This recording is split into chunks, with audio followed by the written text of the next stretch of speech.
Red Zone TV kwali webale kubanga okyagoberera yonna gy'osinzira okubanga gy'otulabira kyokola kya mutawaana nnyo nga bwe nkugambye nti mawulire si malungi eri ekibiina ekya National Unity Platform abakikulembera n'abakyagaliza ebirungi oluvannyuma lw'omukyala Deputy President ow'ekibiina kino ew'ensonga eza Western Uganda amanyiddwa nga Maama Jole Mugisha Kyomugasho amaze okubanga afa mu ddakiika ezitali nnyingi nnyo nga bwe nkugambye ku mukutu gwaffe guli omulala ate tugoberera ku mukutu ogwo njagala okutegeeza nti nawano oyina okubanga ate omaze okusubscribinga mbeera sinnungi nnyo maziga meerere mawulire si malungi yadde eddakiika n'emu wakati nga His Excellency Robert Kyagulanyi Ssentamu ali bweru wa ggwanga amawulire gafulumye nga si malungi eri ekibiina era His Excellency agenze ku mikutu gye n'ateekayo message nga bwe ngenda okubanga njikutegeeza gwampuliriza ku mukutu ogwa Red Zone TV. Omukyalo ono amanyiddwa nga Maama Jole Mugisha ono nga bwe nkugambye nga Deputy President oba yabadde Deputy President ow'ekibiina ekya National Unity Platform w'ensonga eza Western Uganda.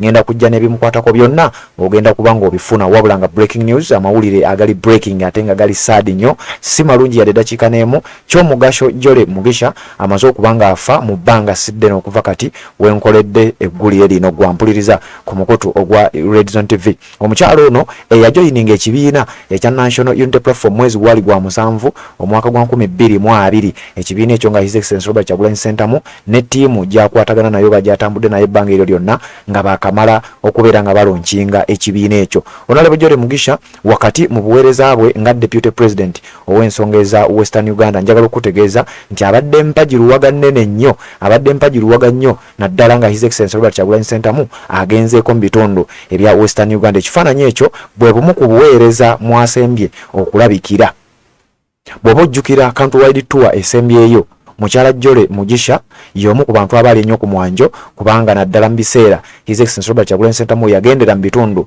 ebya Western Uganda. Njagala okutegeeza gwampuliriza nti Jole Mugisha y'omu ku bantu ababeerawo embeera nga bwe yatambulira ddala mu bitundu ebyo nga His Excellency Robert Kyagulanyi Ssentamu agenze sayidi eyo. Kati ampuliriza essaawa eno yennyini omukyalo oyo kati bambi mugenzi amaze okubanga ava mu bulamu obw'ensi eno. Deputy President ow'ekibiina ekya National Unity Platform w'ensonga eza Western Uganda amaze okubanga ate akkirira ezirako mu ngenda kuwa ebikukwatako byonna His Excellency Robert Kyagulanyi Ssentamu alina byayogedde wano byenjagala okubanga nkuwa oba olyawo nga tosobodde kubanga obiwulira ku mukutu gwaffe guli mbireese na wano kanzije nkuwe n'ebitonotono byendowooza ebimukwatako ogenda bifuna wano ku mukutu ogwa Red Zone TV naye nga amawulire agaliwo agatali malungi bambi amaze okubanga afiiridde mu ddwaliro erya Mbalala oba gwe tuyinza okuyita Mulago oweeyo owa Western Uganda Mbalala Regional Referral Hospital. Maama Jole Mugisha mwafiiridde kanzije mbere nga nkuwa ebimukwatako ne His Excellency Robert Kyagulanyi Ssentamu biki byayogedde. Abakulu mu kibiina ekya NUP omuli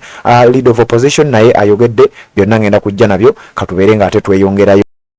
Assalamu alaikum wa rahmatullahi wa barakatuh. Amanya n'eddoboozi Haji Abdul omusomi w'eddua nkola ku nsonga ez'enjawulo emirimu nga gikutataganyeko ebyenfuna byo nga bidobonkanye naye oba oli bweru wa ggwanga emirimu gya kucankalanako jangu kusomere ku ddua okubeda nedda eddua zaabaawo eddua zisomibwa omuntu n'oterezebwa mu mbeera yonna ebadde ekwesibyeko akanyaga. Nina ekyoto kyensobola okukumira wadde oli bweru wa ggwanga nga toli kumpi wano n'ofuna omukisa ogwo nawe n'osomerwako ku ddua nga nkuteddeko n'akabaani Allah ajja kukusaasira ajja kwanukula. Kuba ku namba yange y'essimu 0752 44 71 56 ne ku WhatsApp kwendi mpereza obubaka sobole okuyamba. Assalamu alaikum wa rahmatullahi wa barakatuh. Yes, tukyagenda mu maaso n'okubanga ate tukutuusaako embeera nga bwefaanana gwampuliriza ku mukutu ogwa Red Zone TV. Njagala okwongera okutegeeza nti mawulire ga nnaku nnyo oluvannyuma lw'okuwulira amawulire ag'okuviibwako Maama Jole Mugisha gwampuliriza. His Excellency Robert Kyagulanyi Ssentamu wakati mu kubeera nga alina obuvunaanyizibwa obulala bwaliko mu ggwanga erya United Kingdom nga bwe nakuwadde amawulire ku makya ate nga yatambudde ne ttiimu yonna ey'abakulembeze mu kibiina kino ekya National Unity Platform. Yagenze na ttiimu yonna nga bw'ogiraba ne deputy omulala amanyiddwa nga Maama Lina Zedriga owa Northern Uganda yatambudde naye leader of opposition secretary general w'ekibiina amanyiddwa nga David Rubongoya bonna batambudde bonna wabula gyasinzidde mu ggwanga erya United Kingdom n'ategeeza eggwanga tusoose ne tubawa amawulire gano abasinga obungi ne balowooza nti mawulire ga kusaaga. His Excellency Robert Kyagulanyi Ssentamu mu message gy'olabaawo avuddeyo n'akonfaminga era mu bigambo byawandiise agambye bw'ati It's with great sadness that I announce the passing of Honorable Joel Mugisha, the National Unity Platform Deputy President for Western Uganda.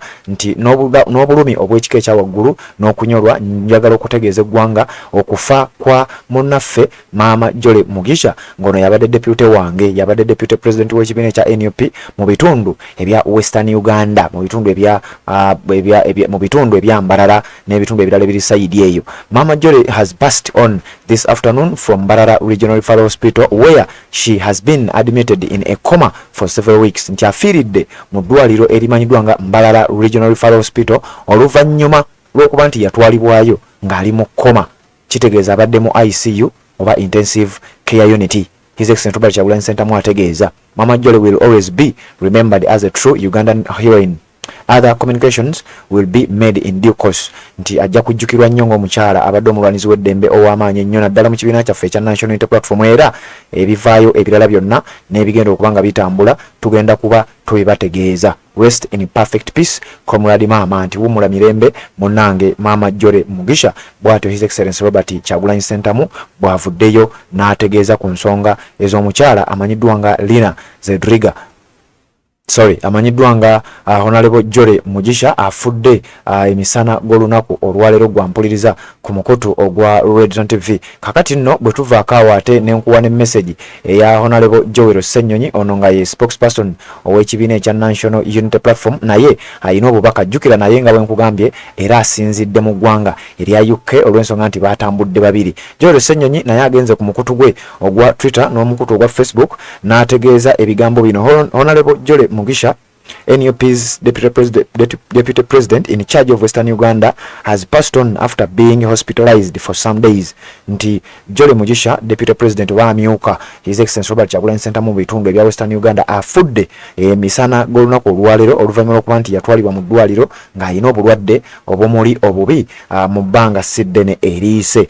N'agamba she was not just a leader but a mother to us. Tabadde bubeezi mukulembeze wabula abadde nga mukadde waffe, abadde nga maama waffe mu nsonga ez'enjawulo. Gwa mpuliriza ku mukutu ogwa Red Zone TV njagala okutegeeza nti abakulu bakonfaminga amawulire nga bwenga kuwadde, n'ayongereza mu maaso nga we shall miss her passion and zeal. Rest in peace Maama Joel Mugisha. Honorable Joel Ssenyonyi naye bw'atyo n'ategeeza ku mbeera nga bwetambula mu mukutu gwa Red Zone TV. Ate na subscribe nga kikole amawulire gano obeerenga gafuna bulambalamba. Omukyalo ono nga bwenyinza okuba nga nkutegeeza afudde oluvannyuma lw'okuba nti abadde mu ddwaliro, naye ng'amannya ge original ye Kyomugasho Joel Mugisha, nga Kyomugasho lyali linnya lya mwami we eyafa myaka egiyise. Kigambibwa nti abadde social worker by training, abadde munnabyabufuzi by conviction, abadde era nga ye deputy president w'ekibiina ekya NUP, ate nga kye kibiina ekisinga obunene ku ludda oluwabula gavumenti mu ggwanga erya Uganda. Yajoyininga ekibiina kino ekya NUP mwaka gwali gwa 2022 nga bwe nkugambye, omwezi gwali gwa 7. Ebiseera ebyo asobola okuzza akatambi emabega, asobola okujjukira embeera nga bwe yali ekibiina ekya National Unity Platform kyali kyakamala okubanga ate kitondebwawo. Abadde mpajiruwaga nnene nnyo mu kibiina emuddala mu sayidi eza Western Uganda, nga kigambibwa nti y'omu kuba badde basinga okubeera influential naddala mu ba westerners ababadde bali sayidi eyo nga bannakibiina kino ekya NUP, ate ng'emirimu engeri gye bagikolamu eragira ddala nti bano ba NUP era nga representinga bulungi nnyo da president we His Excellency Robert Kyagulanyi Ssentamu. Kati gwa mpuliriza ku mukutu guno njagala okutegeeza nti omukyalo ono yaliko mu kibiina ekya NRM, wabula olw'ebyo ebitagenda bulungi ne bye yalaba nga tebiteredde eggwanga nga liwaba, n'asalawo n'avayo mu kibiina ekyo. We twogerera ye vice chairperson, yabadde vice chairperson owa Uganda's National Consultative Forum for all registered political parties and organization, era nga ya representing ekibiina ekya National Unity Platform.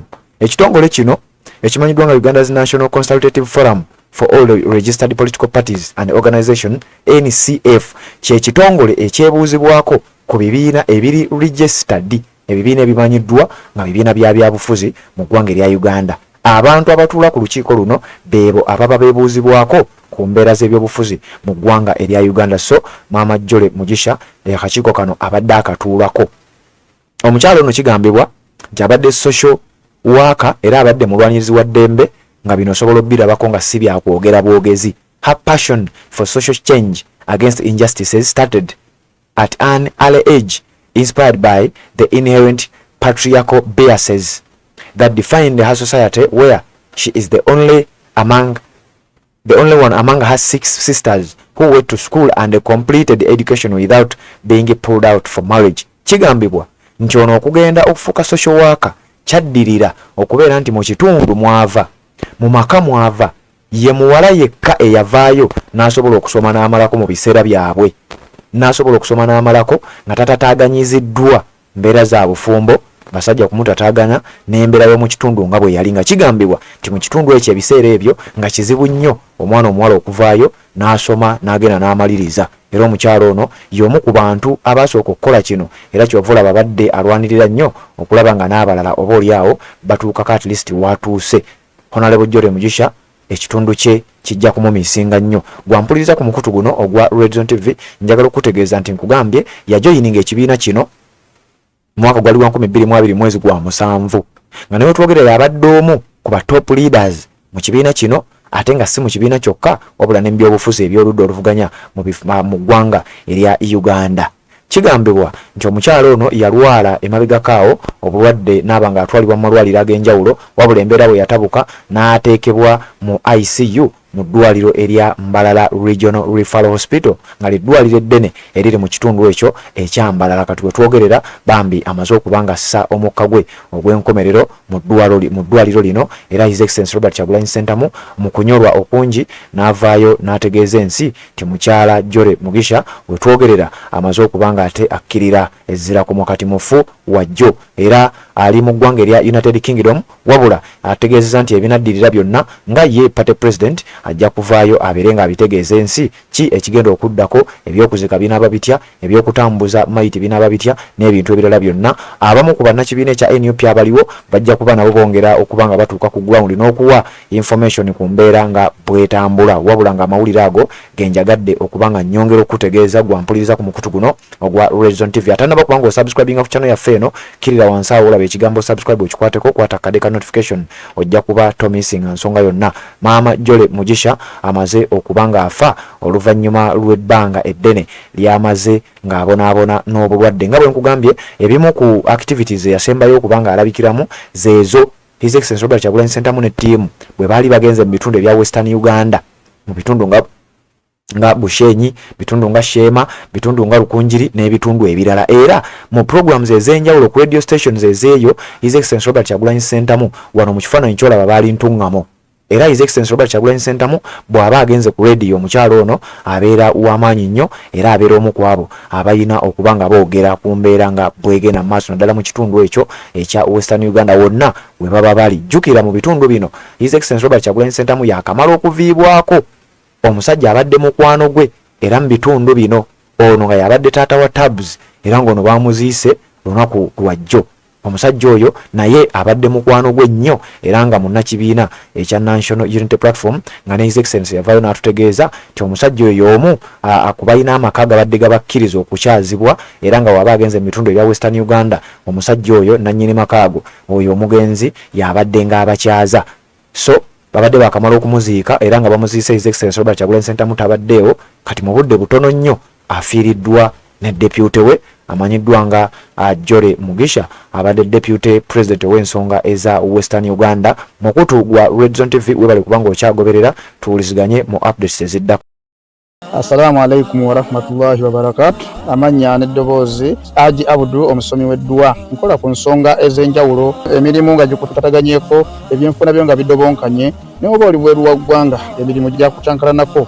Jangu kusomere ku ddwa, okubeda nedda eddwa zaabaawo, eddwa zisomebwa, omuntu n'oterezebwa mu mbeera yonna ebadde ekwesibyeko akanyaga. Nina ekyoto kye nsobola okukumira wadde oli bweru wa ggwanga nga toli kumpi wano, n'ofuna omukisa ogwo nawe n'osomerwako ku ddwa nga nkuteddeko n'akabaani. Allah ajja kukusaasira, ajja kwanukula.